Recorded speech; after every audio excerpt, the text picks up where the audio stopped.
Chapter 6, Java Fever. If Mocha taught the world that a place name could outlive an entire industry, Java taught the world something else entirely. A colonial power could turn coffee into one of the most profitable and most brutally extracted commodities on the planet. And the crop's new home would become just as permanently fused to the word coffee as Mocha had ever been.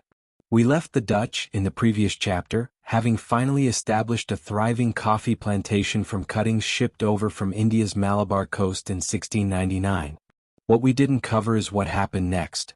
What happened next turned a struggling colonial experiment into an empire. It turned the word Java into a synonym for coffee itself, spoken in kitchens and diners on the opposite side of the planet by people who had never once thought about the actual island the word referred to. From failed experiment to household word. The Dutch East India Company's first attempt at planting Arabian coffee seedlings near Batavia, back in 1696, had ended in disaster. It was wiped out by an earthquake and subsequent flooding before it ever produced a single exportable bean. The second attempt, using cuttings brought over in 1699, succeeded where the first had failed. From that surviving stock grew what would eventually become one of the largest coffee industries the world has ever seen. Progress was steady rather than instant. A trial shipment of coffee grown near Batavia reached Amsterdam in 1706, alongside a living plant destined for the botanical gardens. This was the same plant, as we covered in the last chapter, that would eventually father most of the coffee grown across the West Indies and the Americas. It wasn't until 1711 that the first proper commercial shipment of Java coffee for the open market arrived in Amsterdam.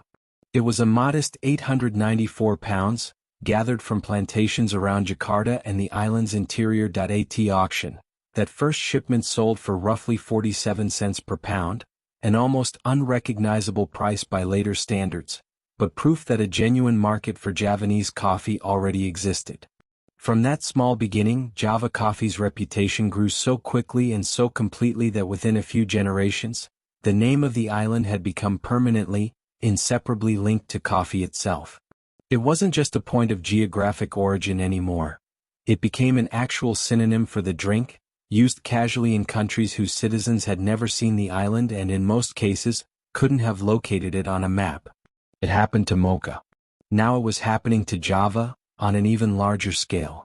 The princes who paid in coffee.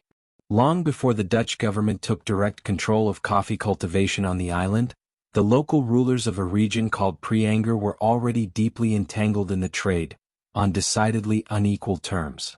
Under a treaty struck in the middle of the 18th century, the princes of Preanger were required to grow and hand over coffee to the Dutch East India Company as an annual tribute. In exchange, they were permitted to keep the tax revenues from their own land. In other words, local rulers paid rent for their own territory using a crop grown by their own people. It was delivered directly into the hands of a foreign trading company that had never planted a single tree itself.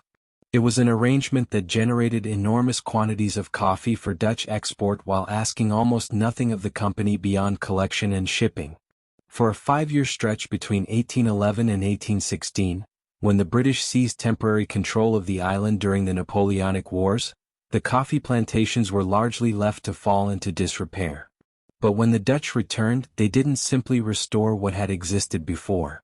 They expanded it and formalized it into something considerably more systematic. The system that made coffee a government product. The man responsible for turning Java's coffee trade into a full-blown state monopoly was Marshal Dendels. He acted on behalf of the Dutch crown after it took direct control of the islands away from the fading East India Company. Under his plan, every native family in coffee-growing regions was required to maintain 1,000 coffee trees in active production on village land.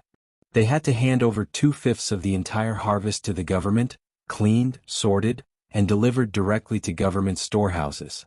The remaining 3/5 stayed with the families who had grown it. This system guaranteed the Dutch state a massive, steady supply of coffee at essentially no cost beyond enforcement. Decades later, under the administration of Governor Van den Bosch, the system was modified into what became known, rather blandly, as the culture system, a phrase that concealed just how coercive the arrangement actually was. Each family was now required to cultivate and maintain 650 coffee trees and deliver the entire cleaned, sorted crop to government stores at a price fixed unilaterally by the government itself. From there, the coffee was shipped off and sold at public auction in Batavia, Amsterdam, Rotterdam, and other major trading cities. Virtually all of the profit went to the colonial administration rather than the people who had actually grown the crop. At its peak, this system placed roughly 4/5 of all coffee-growing land in Java under direct government control, leaving only a small fraction in the hands of independent, privately operated plantations.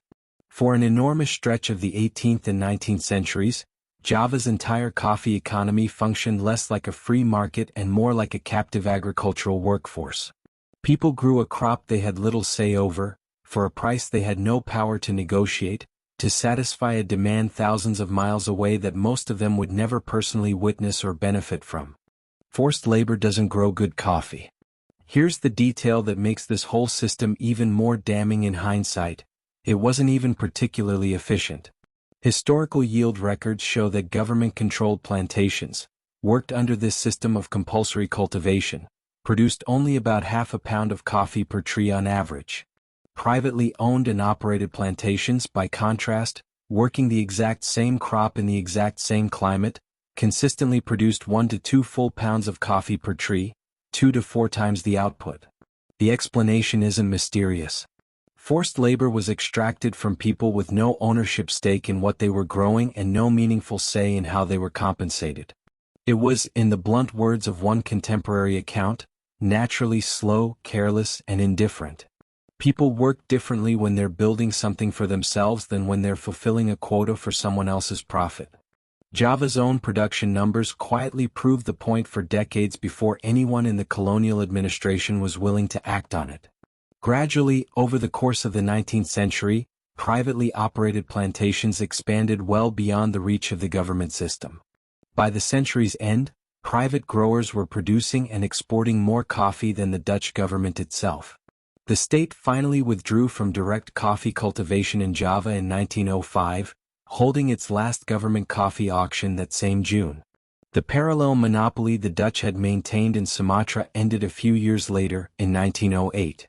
The government exited coffee cultivation entirely across all of the Netherlands East Indies by 1918 and 1919, bringing to a close more than 2 centuries of direct state involvement in the crop that had first arrived on the island as a handful of smuggled cuttings from the Malabar coast. An island built for coffee.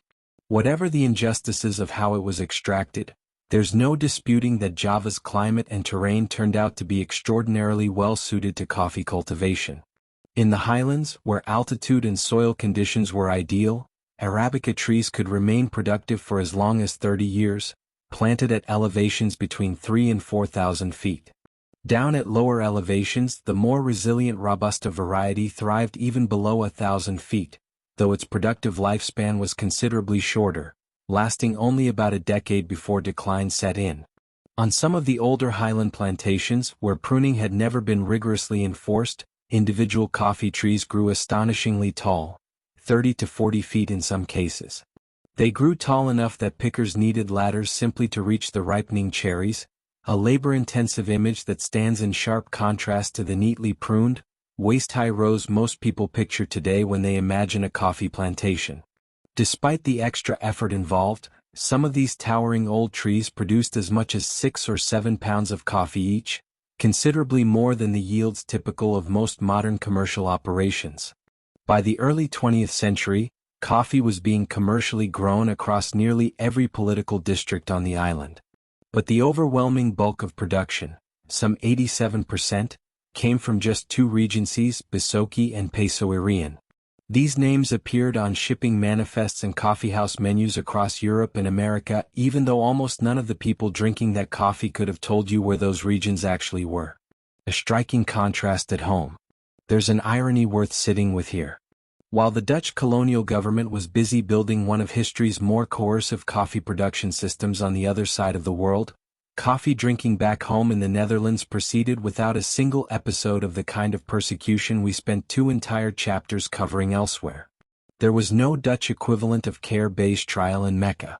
There was no equivalent of Sultan Murad's death penalty for a second coffeehouse offense. There was no equivalent of Charles II's short-lived proclamation in London. Dutch coffeehouses opened, spread, and were simply accepted as an unremarkable part of daily urban life, appearing in genre paintings of the era without any hint of controversy attached to them. Dutch inventors busied themselves designing new coffee mortars, roasters, and serving pots rather than debating whether the drink itself was sinful or seditious. It's a strange kind of split personality for a single nation to display. Total tolerance and enthusiasm for coffee as a beverage at home, paired with one of the most extractive and coercive coffee production systems ever imposed on a colonized people abroad. The freedom to sit in an Amsterdam coffeehouse and discuss the news of the day existed, quite literally, on the other end of a supply chain built on forced cultivation quotas enforced against people who had no comparable freedom themselves. The rise of private enterprise. As the government system slowly lost ground across the 19th century, private commercial plantations grew increasingly dominant and increasingly professional. By 1915, more than 400 European-managed coffee estates were operating across the Dutch East Indies, covering roughly 209,000 acres of cultivated land. The majority of these, some 330 estates covering 165,000 acres, were concentrated on Java itself. These private operations invested in intensive cultivation methods.